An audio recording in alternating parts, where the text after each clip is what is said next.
আল্লাহর রাসূল জিজ্ঞাসা করেন, বাবারে তুমি কি এখন খুশি আছো? মদিনার ওই শিশুটা জবাব দেয়, নবীজি আজকে যদি আব্বার হাত ধরে আমি ঈদগাহে যাইতাম, যতটুকু খুশি থাকতাম এর চাইতে বহু গুণ বেশি খুশি হয়ে গেছি। কারণ এটা এমন একটা হাত ধরেছে নবীজি, একটি দামি কোনো হাত দুনিয়ায় নাই। এমন এক ঘর থেকে আমি বেরিয়ে এসেছি, যেই ঘরে সকাল বিকাল জিব্রাইল আগমন করে। এমন এক ঘর থেকে খানা খেয়ে বেরিয়েছি, এমন এক মা আজকে আমার বিদায় দিয়েছেন, যেই মায়ের শানে আল্লাহ কোরআনে আয়াত নাযিল করেছেন। এমন মার হাত দ্বারা আমাকে আদর করে বিদায় দিয়েছেন। আল্লাহর পয়গম্বরের সাথে যখন এই শিশুকে সাহাবায়ে কেরাম দেখলেন, আল্লাহর রাসূল জানায় দিলেন, যুদ্ধের ময়দানে শহীদ হওয়া অমুকের সন্তান এটা। সাহাবীরাও কান্না করেছেন। ঈদের দিন, খুশির দিন, অনেক সন্তানাদি বাবার সাথে আঙুলে ধরে ধরে ঈদগাহে যায়। পরের বছরেই যে অমুক মানুষটা দুনিয়াতে থাকবে না, এটা তার জানাই নাই। এমন ঘটনা অনেক ঘটেছে জমিনে। আমি দেখেছি ঈদগাহের ময়দানে বাবার পাশেই যায় নামাজে বসা ছোট্ট একটা শিশু, বছরের মাঝখানে যখন তার বাবা ইন্তেকাল করলেন, পরের বছর এই শিশুটারে নিয়ে ঈদগাহে এইভাবে বসার আর কেউ থাকে না। বাবার ছায়ার মতো এত মজবুত কোন ছায়া মানুষের উপর থাকে না। যার নাই সে বুঝে তার কত অভাব। এই জন্য যাদের আছে কদর করবেন, হারায়া গেলে আর কিন্তু মিলবে না। ولا تقربوا مال اليتيم إلا بالتي هي أحسن حتى يبلغ أشده। আল্লাহ পাক রব্বুল আলামিন বলেন, ও দুনিয়াবাসী, ইতিমের মাল খাইবা দূরের কথা, দ্বারে কাছেও যাইও না। অন্যায় ভাবে ইতিমের মাল খাইবা দূরের কথা, ধারে কাছেও যাইবা না। কারণ এতিমের মাল ওইটা মাল না রে, এতিমের মাল হলো আগুন। আগুন যদি দুনিয়ার কোন জায়গায় লাগে, সব ছাই বানায় দেয়। আল্লাহ রাব্বুল আলামিন মানব জাতিকে উদ্দেশ্য করে বোঝায়া দিলেন, সাবধান, অন্যায় ভাবে এতিমের মাল খাইবা দূরের কথা, দ্বারে কাছেও যাইবা না। দ্বারে কাছে বলতে একজন মানুষ চুরি করে, সে চুর, কিন্তু তার পাশে আর একজন দাঁড়ায় আছে, সে চুরি করে নাই, সে শুধু দেখতাছে। ওই দেখনেওয়ালারে যদি দায়িত্ব দেয় যে তুই দেখিস, কেউ যদি আইয়া আমারে কইস, কথা বুঝে আসতেছে, কেউ যদি আইয়া শুধু আমার কয়ে দি, এটা হয় কোন কারণে? মহব্বত, সম্পর্কের কারণে। চুরি যেহেতু করতেছে করিয়া লাও, হয়তো চুরের সাথে সম্পর্ক তার ভালো, আর না হয় যার গরু চুরি হইতেছে তার সাথে সম্পর্ক তার খারাপ। কথা বুঝে আসতেছে? হয়তো চুরের সাথে সম্পর্ক ভালো, নইলে বাড়িওয়ালার সাথে সম্পর্ক খারাপ। ওই কারণে আশেপাশে যারা আছে দেখলেও বাধা দেয় না। এই কাজটার পিছনে যদিও তার বাট নাই, বাঘ নাই, কিন্তু সমর্থন তো আছে। সাবধান দুনিয়াবাসী, ইতিমের মাল কেউ যদি খাইবার চায়, কেউ যদি খাইতে যায়, এই পর্যায়েও তোমরা থাকবা না। খুব সাবধান, মালটার মালিক যদি ইতিম হয়, এটা যদি কেউ খাইবার যায়, তোমার সাথে সম্পর্ক থাকলেও তুমি তার সঙ্গ দিবা না। এতিমের কোনো কারণে, এতিমের পরিবারের সাথে তোমার বিরোধ থাকলেও তুমি সঙ্গ দিবা না, কারণ মালটা হলো এতিমের মাল। বুঝে আসতেছে? ওয়ালা তাকরাবু মালাল ইয়াতীমি ইল্লা বিল্লাতী হিয়া আহসান। অন্যায় ভাবে ইয়েতিমের মাল খাইবা দূরের কথা, দ্বারে কাছেও যাইও না। তাহলে বোঝা গেল অন্যায় ভাবে আল্লাহ নিষেধ করেছেন, ন্যায় ভাবে তো জায়েজ আছে। ইয়েতিমের মাল ন্যায় ভাবে খাওয়া জায়েজের একটা পন্থা আমি আপনাদের শোনায় দিই। অন্যায় ভাবে নিষেধ, ন্যায় ভাবে জায়েজ। ন্যায় কাজ সব জায়গায় নেই, অন্যায় ভাবে নিষেধ, ন্যায় ভাবে জায়েজ। যেমন এতিমদের রেখে তার আব্বা চলে গেছেন, মালামাল কি আছে, এই এতিম মানুষ, এদের দেখাশোনার জন্য এদের পাহারাদারির লোকের দরকার আছে না নাই? এতিমের মা যদি মনে করেন দ্বিতীয় কোন সংসার গ্রহণ করব না, আমি আমার এতিমদের দেখাশোনার জন্য বাকি জীবন কুরবানি করে দিলাম, উনি যদি এদের দেখাশোনার দায়িত্ব পালন করে, তাহলে উনার নিজের খাবার ভরণ পোষণের জন্য এতিমদের থেকে নিতে পারবে, এই অনুমতি দেওয়া আছে। উনি খাবেন কি, ভরণ পোষণ হবে কোথায় থেকে, এই জন্য এই মাল থেকে উনি নিতে পারবেন। তবে এত উচ্চ বিলাসীও না যে বেনিফিট ব্যাগ খালি বাজারও করবো। বুঝে আসতেছে? এমন উচ্চ বিলাসীও না, এমন নিম্নমানেরও না যে মানুষ দেখলে তার অভাবী মন্দ ভকিন্নি করব। নিজের বিবেক কাটায়া উত্তম পন্থায় মাগো, ইতিমের মাল তুমি খাইতেছ, ইতিমের মাল পড়তেছ, অপচয় করবা না। তোমার ব্যবহারের দ্বারা যদি হেফাজত হয়, ব্যবহার করে যদি বাঁচাইতে পারো 5 টাকা, এটা এতিমের টাকা বাঁচবে।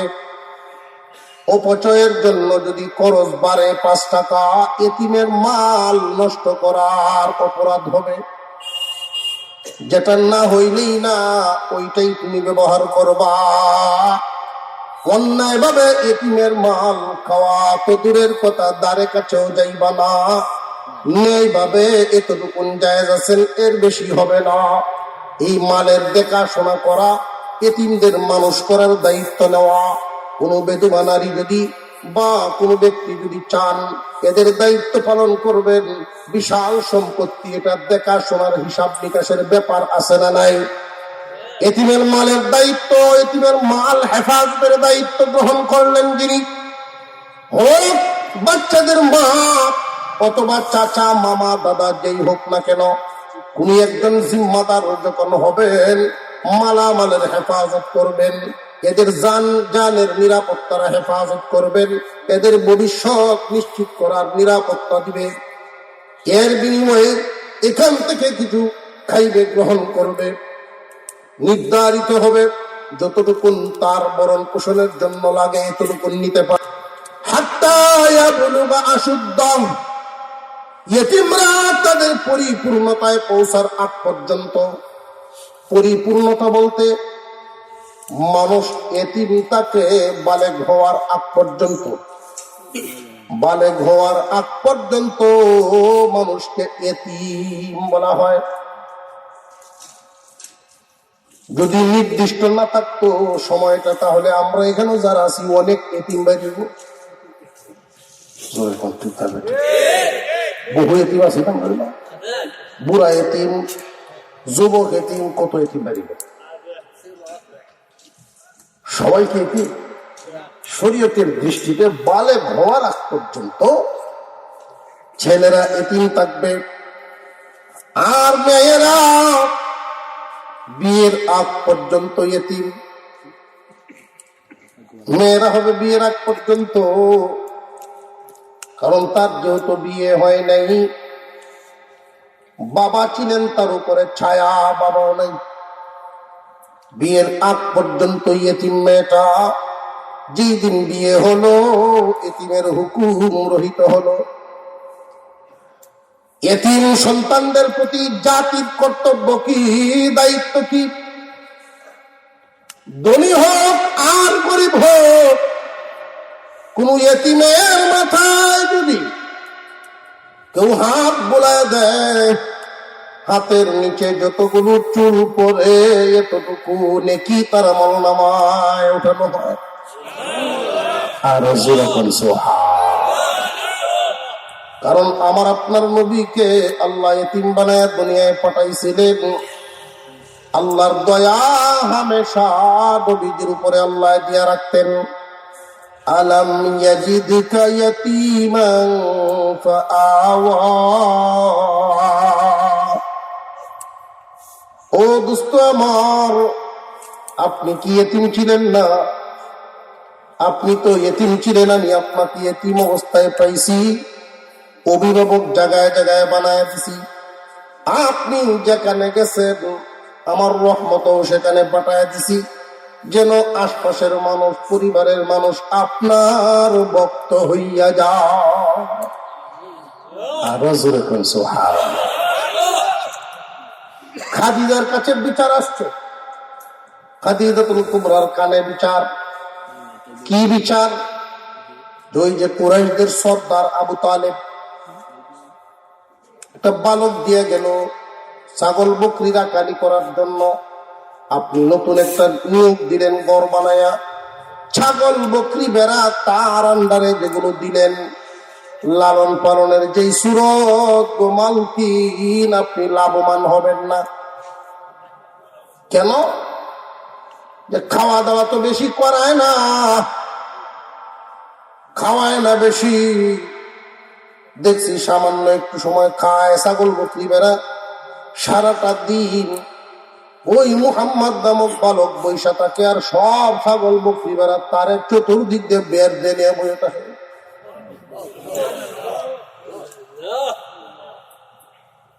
মুহাম্মাদের দিকে সবগুলো ফিরে বসে থাকে। এইভাবে যদি খাওয়াইতে থাকে তাহলে আপনার লস হইব। খাদিজাতুল কুবরা রাদিয়াল্লাহু আনহা গভীর রজনীতে দুইজন সাথী করে নিয়ে রওনা দিলেন সেই জায়গায় যেখানে রাখালরা থাকে, বকরি বেড়া থাকে। এক একজন রাখালের ঘরে ঢুকেন, দেখে দেখে বের হন। এক একজন রাখালের ঘরে ঢুকেন, দেখে দেখে বের হন। ছাগল বকরি যেই করে তাকে আলাদা একটা দুর্গন্ধ আছে না, গরু গেলেই বোঝা যায়। খাদিজাতুল কুবরা রাদিয়াল্লাহু আনহা ঘুরতেছেন, বালকদের ঘর দেখেন, রাখালদের ঘর দেখতেছেন, বাহির থেকেই একটু সুফি দেন, শুধু দুর্গন্ধের কারণে ঘরের ভিতরে ঢোকা যায় না। জিজ্ঞাসা করলেন, আমি যে নতুন চাকরি দিলাম, মুহাম্মাদের ঘর কোনটা? দেখা দিলেন ওই ঘরে মুহাম্মাদের ছাগল বকরি বেড়া থাকে। ওইখানে খাদিজা গেলেন, গিয়া যেই মাত্র ঘরের সামনে দাঁড়াইছেন, দরজাটা একটু ফাঁক করলেন, কি যেন এক সুগন্ধি ঘরের ভিতর থেকে বের হচ্ছে। খাদিজাতুল কুবরা রাদিয়াল্লাহু আনহা তিনি বলেন, পৃথিবীর কত দেশের সুগন্ধির ঘ্রাণ নিলাম, এমন ঘ্রাণ আমি পাই নাই। তিনি আগ্রহ নিয়ে ঘরের ভিতরে ঢুকে গেলেন। ভিতরে ঢুকেই দেখেন ছাগল বকরি বেড়া গর্ভবতী এক কোনা দিয়ে। একটা কিনারে আমার আপনার নবী মুহাম্মাদুর রাসূলুল্লাহ শুয়ে আছেন। শিশু মুহাম্মদ এতিম হয়ে আসছেন দুনিয়া, গোরের কোনায় শুয়ে আছেন। খাদিজা অনুমান করলেন মানুষ নয়, ওইখানে পূর্ণিমার চাঁদ শুয়ে রয়েছে। ঘুমের মধ্যে দেখে চলে আসলেন। ওই দিন থেকে আমার আপনার নবীর প্রতি খাদিজা ভক্ত হয়ে গেলেন। এই যে দৃশ্যটা, ছাগল বকরির ঘরে সুঘ্রাণ বের হওয়া, নবীজিকে পূর্ণিমার চাঁদের মতো দেখা, এগুলো মূলত রহমত কার? আরো জোরে কোন কার? আলম ইয়াজিদকা ইয়াতীমান ফাআওয়া। আমি কি এতিম অবস্থায় পাই নাই দোস্ত? আপনার এতিম অবস্থায় কি পাই নাই? কত বড় অভিভাবক মিলাইয়া দিছি জায়গায় জায়গায়। কেউ যদি এতিমের অভিভাবক হয়, আল্লাহর রাসূল বলেন কিয়ামতের দিন আমি রাসূল আর ওই এতিমের অভিভাবক, এই দুই আঙ্গুল যত কাছাকাছি হবে, আমরা দুইজন হাসরের মাঠে তো কাছাকাছি থাকবো। কোন মহিলা যদি মনে করেন না আমি কোনো সংসার করব না, এতিমদের সবাই বাকি জীবন কাটায় দিব, গুনাহ থেকে যদি নিজের হেফাজত করতে পারে, চরিত্রের পাহারাদারি করতে পারে, ওই মহিলা রাসূলের কাছাকাছি হাসরের মাঠে দাঁড়াইবেন।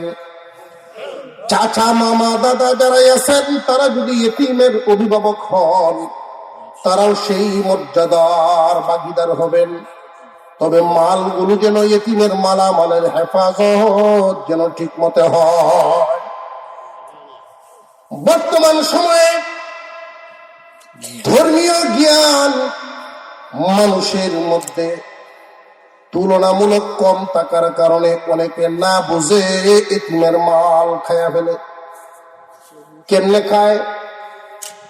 কোন ব্যক্তি মারা গেছেন এতিম রেখে, উনার রেখে যাওয়া মালামাল এখন তো এতিম মালিক। মানুষ মরে গেলে আর মালের মালিক থাকে না, এতিমরা মালিক। সন্তানরাই তো মালিক হয়ে গেছে, এই যে এতিমরা মালিক হয়ে গেল। মাসআলা খুব মনে রাখবেন। বাপ ভাই বা চাচারা বাবারা যারা আছেন, তারা তো অনেকেই বলেন যে আমার এক ভাই মারা গেছেন, যদিও ছোট ছোট বাচ্চারাই কি গেছে, সম্পদ তো হয়ে গেছে অনেক। আমার ভাইয়ের গুড় কুদার মানুষ খাওয়াইয়াম, কুদাল কান্দলে গুড়তো কেন লাগিন আমার ভাই, ভাইগুলো কান্দ কুদাল নিয়ে কথা আছে না সমাজ। এই সমস্ত ভুল কথা। ভাইয়ের গুড় কুদার মানুষ খাওয়াইতাম, মেহমানি করতাম, ভালো কথা আপনার মনে আবেগ জাগছে, নিজের পয়সা দিয়ে করবেন, এতিমদের মাল খরচ করবেন না। বুঝে আসতেছে? রেখে যাওয়া মালের মালিক তো এতিমরা, এদের মাল দিয়া মানুষকে কেন খাওয়াইবেন? এতিমদের মাল আপনি কেন খরচ করবেন? আল্লাহ নিষেধ করেছেন, সাবধান, অন্যায় ভাবে এতিমের মাল খাইবা তো দূরের কথা, তারে কাছেও যাইবা না। কেউ যদি এতিমের মাল খায়, এমন যদি দেখেন অন্যায় ভাবে এতিমের মাল খায় ফেলেন, আর আপনি যদি দেখেন সামর্থ্য থাকলে প্রতিবাদ করবেন, এই পরিমাণ প্রতিবাদ করার সামর্থ্য যদি না থাকে, অন্তত মনে মনে হইলেও ঘৃণা করতে হবে। সঙ্গ দেওয়া যাবে না। যার সাথে আপনার খাতির আছে, সেও যদি এমন কাজ করে, তারে বুঝাইবেন ধর্মীয় জ্ঞান দিয়া, ভাইরে তোমার এই কাজটা খুব জঘন্য অপরাধ কাজ, তার সঙ্গ দেওয়া যাবে না, সাবধান, আল্লাহ নিষেধ করেছে। এতিমের মাল খাইবা দূরের কথা, দ্বারে কাছেও যাইবা না। কেন গেলে কি সমস্যা? আল্লাহ আরেক আয়াতে বলেন, এতিমের মাল তো মাল না রে, এটা হইল আগুন। ইন্নাল্লাযীনা ইয়াকুলুনা আমওয়ালাল ইয়াতামা যুলমান ইন্নামা ইয়াকুলুনা ফী বুতুনিহিম নারা। আল্লাহ বলেন, যারা অন্যায় ভাবে এতিমের মাল খায়, এখানে খায়ের অর্থ হলো ইয়াকুলুনা আই ইয়াখুদুনা, গ্রহণ করা। মানুষে কি যে কোনো বস্তু আগে খায় না আগে লয়? খায় আগে না লয় আগে? গ্রহণ করা গাছের ফলেই বলেন, গাছ তো কি মুখে কায়াম না আগে এত লয়? গ্রহণ করা, এতিমের মাল অন্যায় ভাবে গ্রহণ করা, এই অর্থ যদি না নেওয়া হয় তাহলে অনেক বাটপাট সিটার আছে, এরা কইব এতিমের মাল মারি মারি আমি গর বানাইলাম, খাইতাম না, গাড়ি কিনলাম বাম খাইতাম না। ঠিক না ঠিক? এতিমের মাল মারিয়া কেতরা খেলবো, খাইতো না। এই জন্যই আল্লাহ মানুষকে চিনেন, মানুষকে বুঝেন, মানুষের অন্তরও বানাইছেন কে? আল্লাহ। এই জন্যই আল্লাহ বুঝাই দিলেন, এতিমের মাল অন্যায় ভাবে গ্রহণ করলেই আগুন গ্রহণ করল। আগুন যেখানে যায়, এতিমের মাল 1 কাঠা তুমি অন্যায় ভাবে লইলা, তোমার আছেন যে 10 কাঠা, ওইটাও কিন্তু ছাই হইব, সাবধান। তোমার আগের যে আছে এখারা, ওইটাও ছাই হয়ে যাইব। এতিমের 1 টুকরা মাল তোমার সমস্ত মালকে ছাই বানায়া দিবে। হুজুর সাল্লাল্লাহু আলাইহি ওয়াসাল্লামের তরিকা, আমার আপনার পয়গম্বরের রাস্তা। ঈদের দিন সকালবেলা সাহাবীরা নামাজের জন্য অপেক্ষা করতেছেন, রাসূল যাবেন, নামাজ শুরু হবে।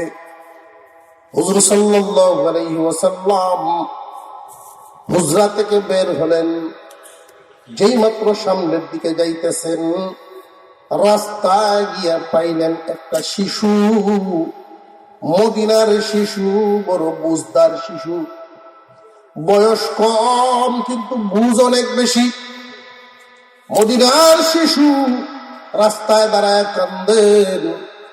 আমার আপনার নবী জিজ্ঞাসা করেন, কিরে বাবা, ঈদের দিন তুমি কেন কান্দো?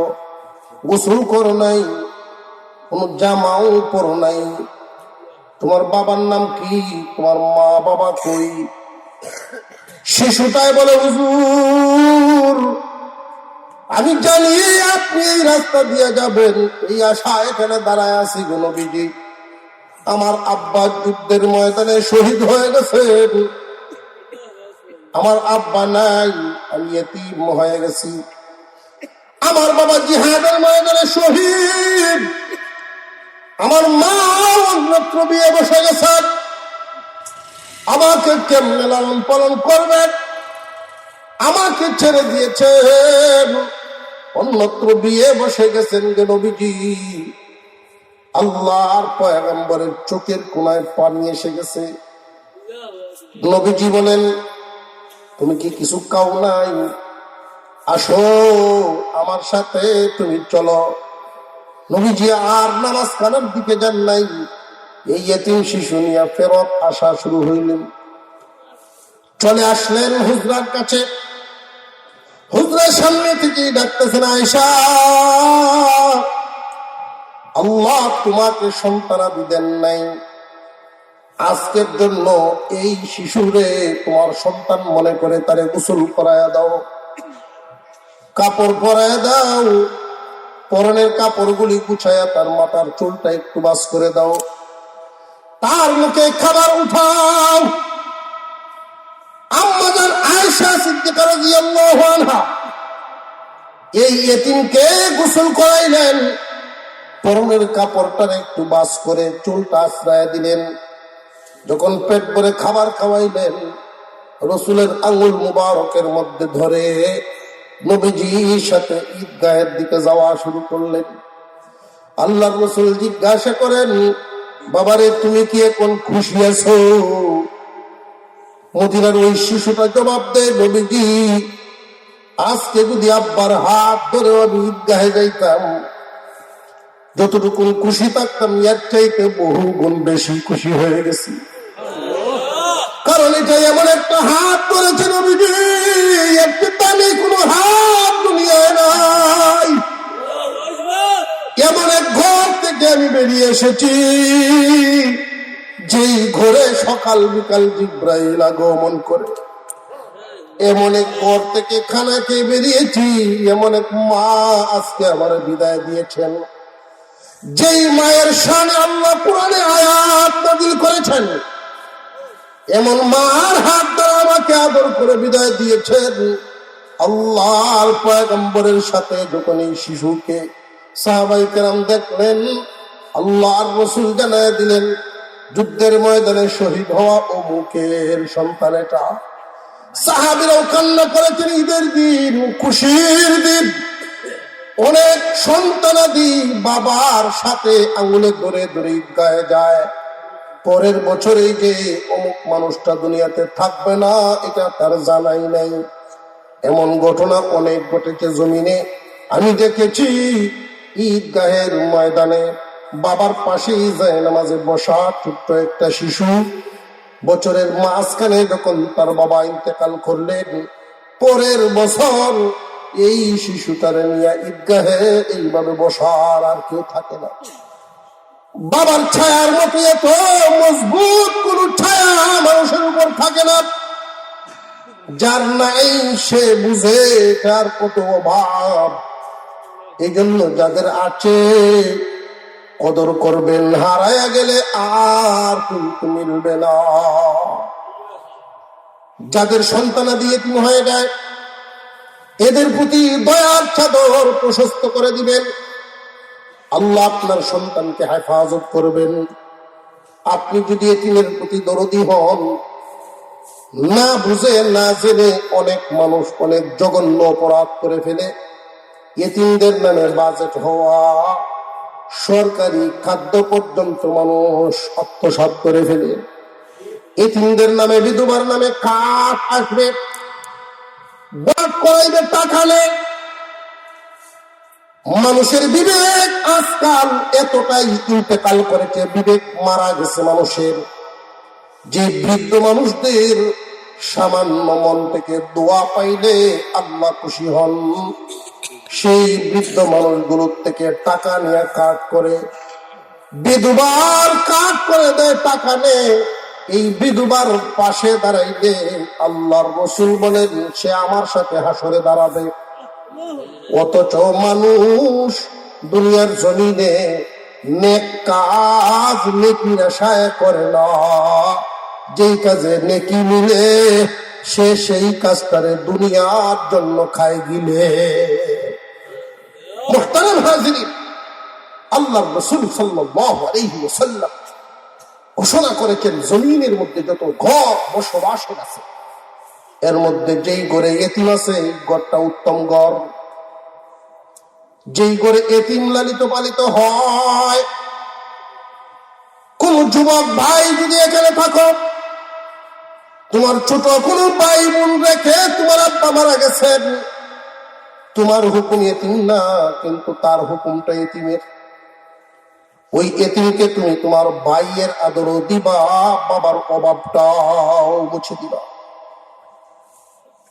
তুমি নিজের জন্য যদি একটা লুঙ্গি আনো, ছোট একটা লুঙ্গি বাজার থেকে তোমার ভাইটার জন্য নিয়ে আসবা, যেটা তোমার আব্বা করতেন ওইটা তুমি করবা।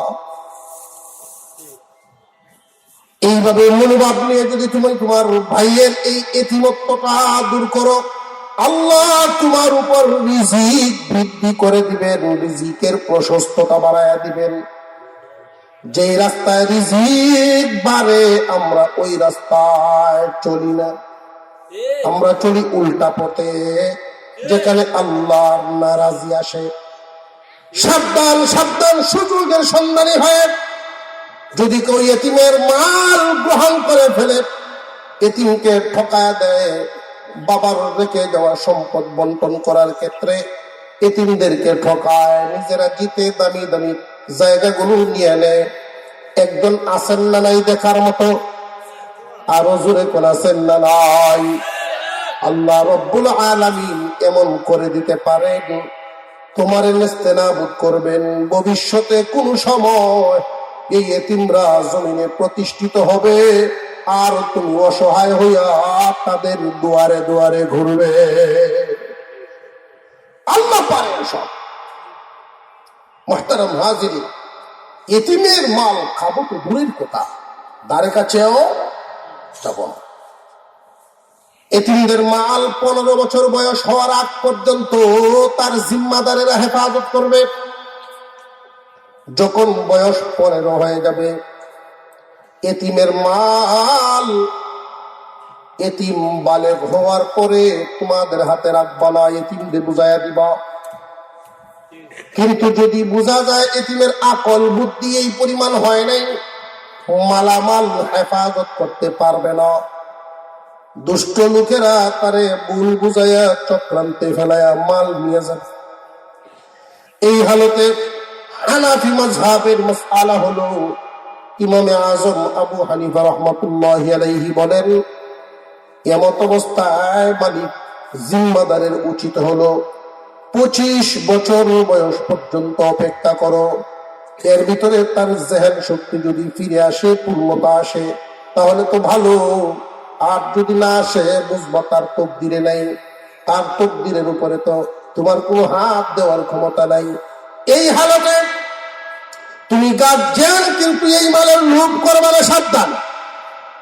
তোমাকে তো আল্লাহ বরণ পোষণের অনুমতি দিয়েছেন, এতটুকু খাইবা পড়বা, এ পর্যন্তই তোমার অনুমতি।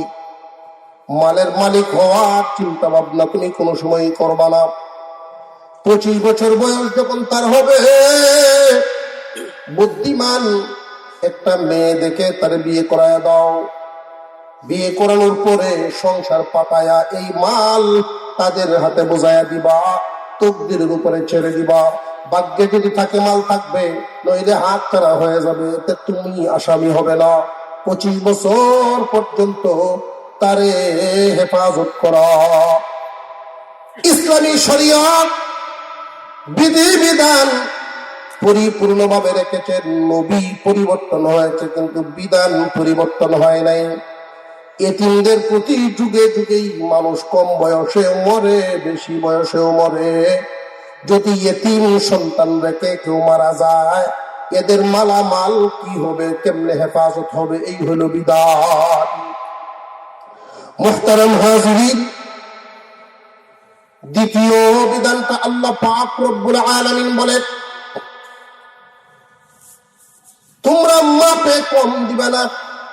ব্যবসা বাণিজ্য যারা করো, দুনিয়াতে মাপ হলো 3 ধরনের। এক জাতের মাপ হলো পিতার মাপ, গজ বা সেন্টিমিটারের মাপ। আরেক জাতের মাপ হলো ওজনের মাপ, পাথরের মাপ। আরেক ধরনের মাপ হলো লিটারের মাপ। ঠিক না বেটি? সাবধান, ব্যবসা বাণিজ্য ওজন দেওয়ার ক্ষেত্রে ওজনে কম দিও না। ওজনে কম না দেওয়ার পদ্ধতি কি? মাপার পদ্ধতি হলো, একদিকে মাল থাকে, আরেকদিকে পাথর থাকে। মাল থাকবে যেই পাল্লায়, পাথর থাকবে আরেক পাল্লায়। মালের পাল্লাটা সামান্য 1-2 সুতা পরিমাণ ঝুঁকায়া রাখবা, তাহলে আর সন্দেহ থাকবে না তোমার। মালের দিকটা সামান্য ঢুকে থাকবে।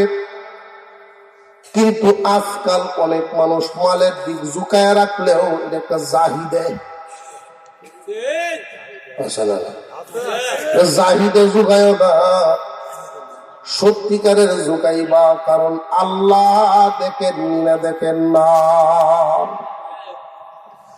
আজকে তুমি তোমার মাল পাল্লায় চুরি করো, তোমার আমল নামা তুমি জানার পাল্লায় উঠবে। এই ধাক্কা কি তোমার অন্তরে লাগে না রে মুমিন? মানুষের মালামাল ওজনে কম দিবা না। আশ্চর্য লাগে, মানুষের নীতি আদর্শ নামে মুসলমান, আগের কাতারের মুসল্লিও, কিন্তু ওজনে কম দিয়া মানুষে দান্দাবাজি চুল পরিমাণ করিয়া কম দিয়ে সারাদিন যদি একটা মানুষ বেচা কিনা করে, 1 কেজিতে মাত্র 100 গ্রামও না, 20 গ্রাম করিয়া মানুষকে যদি ঠকায়, সারাদিন 100 মানুষের ঠকাইলে মোটামুটি অনেকটা হয়ে। এই যে সামান্য করিয়া ঠকায়, এদের ব্যাপারে আল্লাহ এক আয়াতে বলেন, ওয়াইলুল লিল মুতাফফিফিন, ইন্নাল্লাযীনা ইযা তালু আলান নাসি ইস্তাওফুন ওয়া ইযা কালুহুম, যখন মানুষ মাল আনে তখন বাড়ায় আনার চিন্তা করে, মাল যখন দেয় কমায়া দেওয়ার চিন্তা করে। আনার সময় কিন্তু পরিপূর্ণ মাপ পেয়ে আনে, ফাললে একটু বাড়ায় আনবো। দেওয়ার সময় ক্যাপাসিটিটা হইল পাল্লায় পয়েন্ট কমায়ালায়। আমি জানতে পারছি 900 গ্রামে কেজি বানায়, 950 গ্রামে কেজি বানায়। 20 গ্রাম 30 গ্রাম যদি কেজিতে কম দেয়, কয়জন কাস্টমারে ধরতে পারবো? তো সারাদিন যদি পোল্ট্রি মুরগি মাপতেই তাকে, মাপতেই তাকে, সারাদিনে গিয়া দেখবেন তার অনেকটা হয়ে গেছে চুরি। ঠিক না বেঠিক? কেউ যদি নিয়ত করে যে আমি হারাম খাবো না, হারাম খেতাম না, হালাল খায়া বেঁচে থাকবো, আল্লাহ তারে হালাল খাওয়াই বাঁচায় রাখবে। রিজিক দেওয়ার মালিককে, আমরা যিনি বানাইছেন, আমাদের রিজিকের ব্যবস্থা উনি করছেন না করছেন না? আমরা পাঠাইছেন পরে, রিজিক ব্যবস্থা করছেন আগে। এই কথাটা ভুলে গিয়ে যখন তাড়াহুড়া শুরু করি, তকদিরের ফয়সালা পর্যন্ত ভুলে যাই। অনেকেই নিয়ত করে, মনে মনে ভাবে যে দুনিয়া এর তকদিরে আল্লাহ ধনী লিখে রাখছেন, তবে শেষ বয়সে ধনী হইব, তকদিরে লেখা। এর নিজের ধৈর্য ধরতে না, শেষ বয়সে বুদ্ধি অবস্থা ধনী হইলে জোয়ান থাকতে হইব। তাড়াতাড়ি কেমনে হয়ে যায়? 2 হাতে সুদ খাওয়া শুরু হচ্ছে, ওই হচ্ছে তাড়াতাড়ি বলল। এই যে তাড়াতাড়ি ধনী হইল, এটা কি আল্লাহর দেওয়া মাল আর নিজের কামাই? জেনে রাখবেন, হারাম মাল এটা আল্লাহর দেওয়া না। হারাম মালে যদি কেউ ধনী হয়, আমরা মনে করি আল্লাহ সাউনি করছে, ধনী হইলেই শুধু আল্লাহ সাউনি করছে, এটা ভাববো না। মালটা কি হালাল কিনা ওইটা ভাববো। হালাল মালে আল্লাহ মানুষকে মাঝে মাঝে সুযোগ দেন ধনী বানান, পরীক্ষা করার জন্য। 50,000 টাকা কাটা ডুবা ডাবা ক্ষেত রাখছে, 10 কাঠা, 20 কাঠা ক্ষেত কিনছে, 50,000 টাকা, 10 লাখ। ঘটনাক্রমে ওই দিক দিয়ে রাস্তা গেছে, 2 বছরের মধ্যেই রাস্তা যখন গেছে, এই জায়গার দাম শতাংশ হয়েছে 3 লাখ। মানে ধনী না, এটা আল্লাহ দিছে। এখন বুঝে আসছে, হালাল মালে আল্লাহ ধনী বানান কিছু কিছু মানুষকে পরীক্ষা করার জন্য। বেশিরভাগ মানুষ আঙ্গুল হুল্লে খোলা গাছ যারা, হারাম মালেই ধনী। হারাম মালে ধনী হইলে এটা ভাববেন না যে আল্লাহ সাউনি করছে। আমার প্রশ্ন জানতে পারে যে আল্লাহর হুকুম ছাড়া তো গাছের পাতাও লড়ে না হচ্ছে, ঠিক না বেটি? সুরিত গেছে, সুরিত গিয়া যখন খালি শুরুটা করছে, এমনি বাড়িওয়ালা উঠতে আসছে, কি খেলাবো? সুরে কয় আমি এলা, আমি তো আমি। চুরি শুরু হচ্ছে, তুমি আমার ভাই চুরি চুরি হলো বিয়া। সাবধানে করে আল্লাহর হুকুমই করতেছি। চুরিটা আল্লাহর ইশারায় করতেছে, তাহলে তো বোঝাই পারে না। বুড়ো হইতো না, আল্লাহর হুকুম ছাড়া গাছের পাতা উড়ে না। তোমার বাড়ি চুরি চাইছে, আল্লাহর ইশারা ছাড়া আইছে। শুনিয়া পাশের ঘরে একজন জ্ঞানী লোক, শিক্ষিত মানুষ, ওনার ঘুম ভাঙছে। উনি জিজ্ঞাইতেছেন, কি হয়েছে রে? বাড়িওয়ালা দৌড় লেগেছে, সুর যে যায় বোকা কিনা এই চিন্তা এবার নাই, কারণ এগুলো যাওয়াই আসুন না। যে সুরে চুরি হচ্ছে বাগুই আসুন না। উনি গেছে, বাড়িওয়ালা নিজে গেছে তার কাছে, ভাই এমন এক সুর আইছে, আল্লাহর হুকুমে বলে করতেছে। বাড়িওয়ালা এই অসহায়ত্ব পাশের ঘরের লোকে বললো কাজ কর, এই আমার লাঠি নেই বগ আছে লাঠি, বর ছেলে একটা ছায়ার লাঠি বানাইছিলাম, এটা লয়ে যা যে কোমর ভাতারে দিবে দুইটা, গাঢ় দিবে একটা, 3 বাড়িতে হুতা কবে আল্লাহর হুকুমে দিছস। হ্যাঁ, যখন আল্লাহর হুকুমে চুরি হতেছে তুই ভিডিওটাও আল্লাহর হুকুমে দিবি। কই এই বুদ্ধিতে তো আমার মাথাটা আগে আইছে, আগে যদি আইতো আমার বড় জায়গা আছে ভেবে কিন্তু হুতাই পালা। সব আল্লাহর হুকুমেই করতেছি কথা বললা বাঁচার রাস্তা খোঁজার সুযোগ নাই। নফসের ধোকায় পড়ে মানুষ হারাম করে। কেউ যদি নিয়ত করে যে না ওজনে কম দেওয়া তো দূরের কথা, হারাম খাইতে হবে না, বিবি বাচ্চাকেও খাওয়াবো না, নিজেও গ্রহণ করবো না, আল্লাহ হালাল ব্যবস্থা করে দিবে, এই বিশ্বাস আমাদের আছে মানে আল্লাহ যে হালাল খাওয়াইতে পারে বিশ্বাস হয়তো। ছোট্ট একটা ঘটনা মনে করছে, এই ঘটনাটা বললে আলোচনা শেষ, কারণ আরো এক জায়গায় যাওয়ার লাগবে।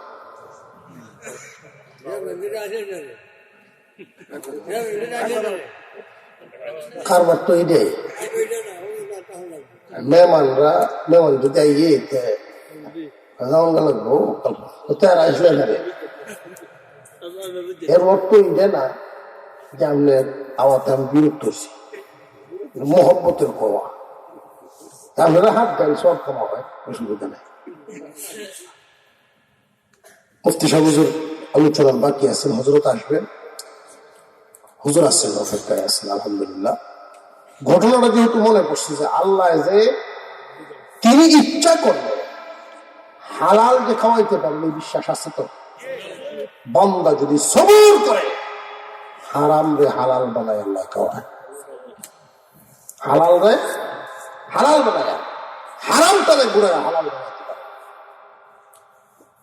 লোকের পেশা হইল ফোরের মাল চুরি করে খাওয়া, ফের পেশা এটা সারাদিন ফেরে ঘুমাইব, রায় তুলে চুরি করবো, তো একবারই গিয়ে ঢুকবো। তার একটা নীতি হলো চিনা পরিচিত বা আশপাশে চুরি চায় না, পুরা চায় দূরে গিয়ে একবার যখন ঢুকছে, তো এই ঘরে বুড়া বেড়া আছে, বুড়া মানুষ যার ঘর আছে ওর ঘরে চুরি হওয়া একটু সহজ, কারণ তো অর্ধেক ঘুমো অর্ধেক ভোজাক্তা একটু করতেছে, যেই কালে হিন দিয়ে কুদ দিয়া মাথাটা খালি ডুবায় এমনি এবারে কাশি মেরে ওঠে, আর এবারে বাচ্চা বেকায়দাটা করলাম তো সাংঘাতিক দেওয়া যায়, কেমনে কি করি। আরেকবার সাহস করে ঢুকছি, ঢুকতেও হইলে দুয়ারের দরজাটি খুলে দিয়েছে, বাইরে বাবু হয়ে গেছে, দূরত্ব ডাউন পাওয়া। ঘরের ভিতরে যদি বাতি নিবানো থাকে কেউ দেখবেন তাকাইলে বাহিরের আসমানের আলোতে বোঝা যায় মানুষ কেউ যদি হাঁটে উঠে ধরে টের পাওয়া যায়। বুড়া বেড়া বুঝছে যে কোনো কেউ আছে, জিগাইতেছে তালা তুমি এই বে সুর হয়েছে না, তা সুর হয়েছে নাকি তা করতেই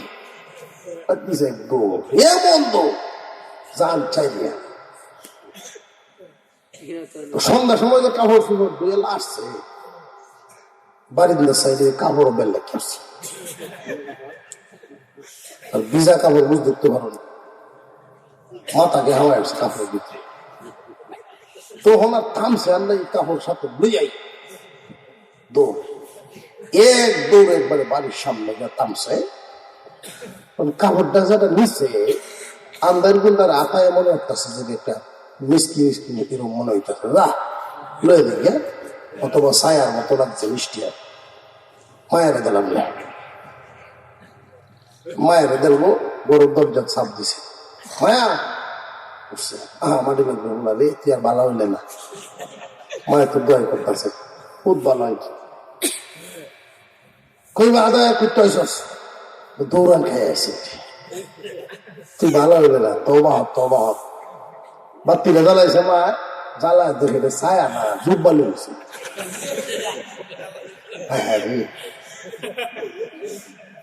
মিষ্টি একজাত না। আমি মনে করছিলাম তোমার লোককে আনছি, আমি বুঝছি দেখছি না ভূতটা কয়ে ভূত বালা একটা কাম করছস, কাল যখন শুক্রবার তুই জুম্মা চেস খেয়ে দেবে চুরি মাল দেখি তুই যা আল্লাহ মনে হয় তোরা হেদায়ত দিতে চাইতেছে, নইলে এই মাল তুই অ্যাডজাস্ট করে। আমি আনছিলাম তো ছায়া ওই হলো তোমার লিখে বেটে ওই রেফিনতে যাইস তুই জুম্মার যাবে তুই কয়া যায় আমরা জুম্মাত ফারার অনেক পয়সা আমার চিনে জান আমি চুরি আমি জুম্মাত গেলে তাও আবার জুব্বা ফিল দিয়া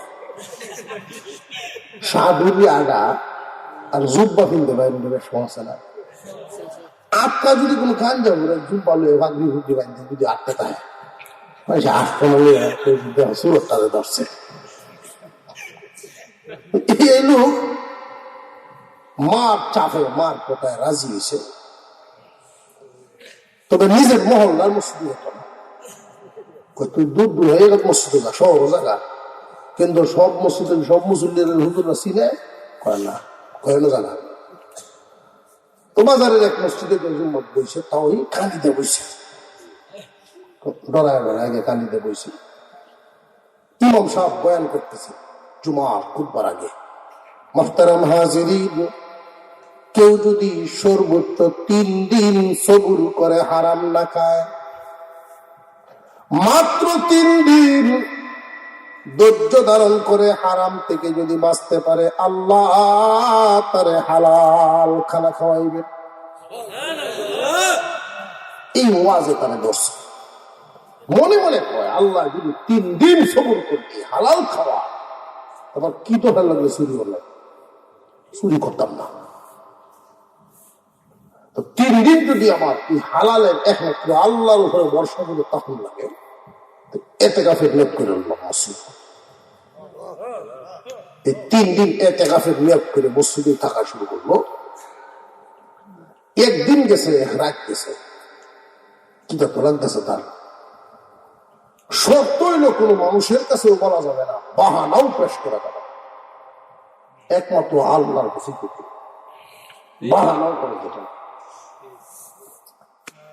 2 দিন 2 রাত গেছে, কিদার পরিমাণ যখন বাড়ে নফসের ধোঁকাও বাড়ে, ধোঁকা বাড়তেছে, কাম হইতো না মনে হয়, আমার হেউ হতে যাওয়ার লাগবে মনে মনে করতেছে। সন্ধ্যা হইছে, বারিন্দাদের ঘুরে দেখি কোনো বাউসাউ হয়েছে না, আল্লাহ হারাইছে না, মনে মনে করতেছে না আমার হেই কামড়ে করার লাগবো, হইল না। হুদাই 2 দিন কষ্ট হলাম কিনা আল্লাহ জানে, হুজুরের ওয়াজে আচ্ছা আর একটু সবুর করে তাকে। রাত যখন গভীর 11টার মতো 12টার মতো হয়ে গেছে, তখন তোর ঘুমেও ধরে না, পেটের কি দা খালি গড়িয়ায়, আর মনে করো কাম হইতো না, আমার দ্বারা আর সম্ভব না, টিকে থাকা আমার হেলতাম নেই করলো। কলা কৌশল তো জানাই আছে, মসজিদ তো বাইরে গেছে, বাইরে গিয়া এতে কাফের নিয়ত চালিয়া বাইরে গেছে, একবারই গিয়া কৌশল করে হুমকি ফেলছে। তার তো ক্যাপাসিটি জানা আছে, কেমন ঢুকছে করে ঢুকিয়া ফইলা কোনো জিনিসপত্রের নাম নাই, কিন্তু রান্না খাউনের বড়ই আছে, ফইলা গেছে ভাগ বড় গিয়া যে হে ডেগ উদাম করে বাপ আছে ঠিকই, বাপ লইছে, তোর ভাবেও আছে একটা, এই যে ডালছে, ডাইলে যেই মাত্র খাউনের নিয়োগ করছে, এমনি তার মনে ওই রুহানিয়াত প্রত্যেকটা মানুষের ভিতরে ভালো এবং মন্দ উভয় গুণ দেওয়া আছে। এই পর্যন্ত মন্দে তারে ফিরলে দিয়ে আসছে, ভালোটায় তাকে সজাগ করে। আর এই দিন কিন্তু গেছে গা, 2 দিন 2 রাত গিয়া একদিনও গেল, এই রাত অর্ধেকটাও চলে গেছে, সামান্য একটু বাকি আছে। তুই যদি 3টা দিন পূরণ করস, আল্লাহর কাছে তো বলতে পারবি, আল্লাহ গো আলেমের মুখ থেকে শুনছিলাম, কষ্টও করছিলাম, কাম হইল না। এতটুকু ধৈর্য ধারণ করার যোগ্যতা তোর মধ্যে কি নাই? হরিনা ফরমান আল্লাহর ঘর থেকে বাইরে আইসা এতটুকু ধৈর্য তুই ধরলি না। মার পেটে যেই আল্লাহ খাওয়াইছেন উনি কি তোরে খাওয়াইতে পারবো না? ধাক্কা লাগছে ভিতরে, ভাত আর লঙ্কা ধরে নাই, সুজা ধাক্কা দিয়ে প্লেট রেখে চলে আসছে, সুজা চলে গেছে একদম মসজিদে গিয়া অজু করে ভিতরে ঢুকছে, এমন কান্না শুরু করছে, নিজেকে বড় অপরাধী নাফরমান ভাবতেছে। এতটুকু ধৈর্য ধরতে পারলাম না, অধৈর্য হয়ে গেলাম। কানতে কানতে শেষ রাত্রিতে আওয়াজ পাগলের মতো কানতেছে। আজান হলো ফজরের নামাজ শেষ হইছে, ইশরাকের জন্য সে বসে আছে। এমনি শুরু যায় মসজিদের ইমামের কক্ষের সামনে হরিশরি আওয়াজ। ওই মুরব্বী এসে হুজুর আর অন্য কোন রাস্তা নাই। তাহলে কামটা আবার হেঁটে বাইরে রাইতে যে কামটা করছি, চুরি না করলাম, হিন্দু তো করতে পেরেছি, একটা আতঙ্ক তো তৈরি। এতে কাপড় বই এতে কিনে চুরি করতেছি, এলাকাবাসী জানিয়ে বাইরে রাখবো কিছু। কামটা আবার হেলে দেরা দুই তিনজন মুরব্বী আইছে। যেই বাড়ির চুরে গেছে এই বাড়ির দুই বাচ্চা লইয়া এক মহিলা ঘুমাইছে, সুন্দরী নারী, তার স্বামী নাই, সহায় সম্পত্তি বহুত হয়ে গেছে। উনি ঘুম থেকে উঠে যখন দেখছে হিম কুদা, কোন জিনিসপত্র লড়াছড়া নাই, খালি বাঘ বাড়া। অন্যান্য মানুষেরাও মহিলারাও আইয়ে কোন ধরনের সুর আইসেন আল্লাহ জানে, সুন্দর বউ তাহে গরম। এই কথার ইঙ্গিত কিরকম না? মহিলায় বলতেছে চাচা শ্বশুর দাদা শ্বশুর যারা, যে আপনারা যদি এখন এক ব্যবস্থা না করেন, অন্তত আমাকে পাহারা দেওয়ার মতো কেউ যদি না থাকে, আমি কিভাবে থাকবো? হেরা গেছে মসজিদের ইমামের দ্বারা, আমরা কোন রকম খালি দুটো ট্যাঙ্কার নিয়ে একটা জামাই পাওয়া ভাই, কথা বুঝছেন না? এই মুহূর্তে জামাই কই ভাই, দুইটা ভাও তো আছে, এরকম পাওয়া যায় ভাই, আছে মসজিদের পেয়েতে কাপ করতেছে,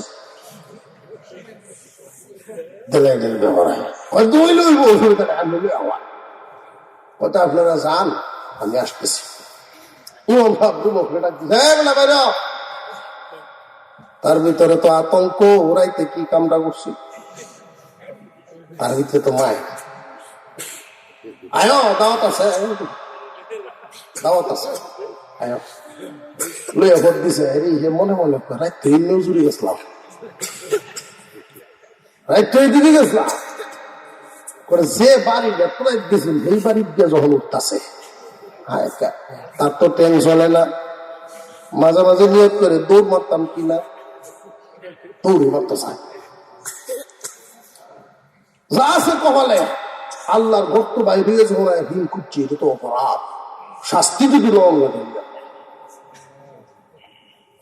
বাড়ি ইমাম সব দিয়ে উঠতেছে, খালি খুঁজছে ময় মুরব্বীরা কই আসো বাইরে আমায়, এটা কইতে কই কাম হয়েছে, এখন খালি দূরে বান্ধব ভাই দেখা যায় ফাটি টাটি নিয়ে সবাই সাহায্য যাইতেছে। কি ব্যাপার? ইমাম সাহেব কইল যে তোরে আজকে থেকেই একটা সওয়াবের দোকানদারি দিতেছি রে। কি সওয়াবের দোকানদারি হুজুর? তোর কান্না দেখে গভীর রজনীতে যে কান্না কান্দস, আল্লাহ তোর প্রতি হয়তো খুশি হয়েছেন, ব্যবস্থা হয়ে গেছে, তোর কপাল খুলছে। নেকির দোকানদারি দুই এতিম রেখে বাড়িওয়ালা বিদায় হয়েছে, সম্পত্তির অভাব নাই, রিজিকের অভাব নাই, পাহারাদারির অভাব। এই দুই এতিম রে পাহারা দিবে, মানুষ করবে, দায়িত্ব পিতার মতো করে থাকবে, জীবনের জন্য নেকির দোকানদারি হইলে সওয়াবের দোকানদারি সুরের টেন ব্যাধি নয় কেউ, কত বনিবাড়ির জামাই অবস্থা গড় গিয়া কয় আমার ভাও চলতেছে না, খাওয়ার কিস্তা আছে, নতুন বউ, নতুন সম্পর্ক পরিচয় হয়েছে, কই কেমনে রানতে তো চাইতে দেরিও সুরাইছিল রাত বাইরে হয়ে গেছে, যদি আপনার কাহিনী পাইতেন না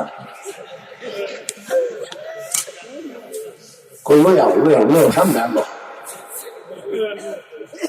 হাত দইয়া চোখ থেকে পানি ভরে। রাত যদি খাইতাম হারাম খাইতাম, সবর করার কারণে হারামটাই হালাল বানায়া দিলাম। আল্লাহ পারেনি না, পারে না।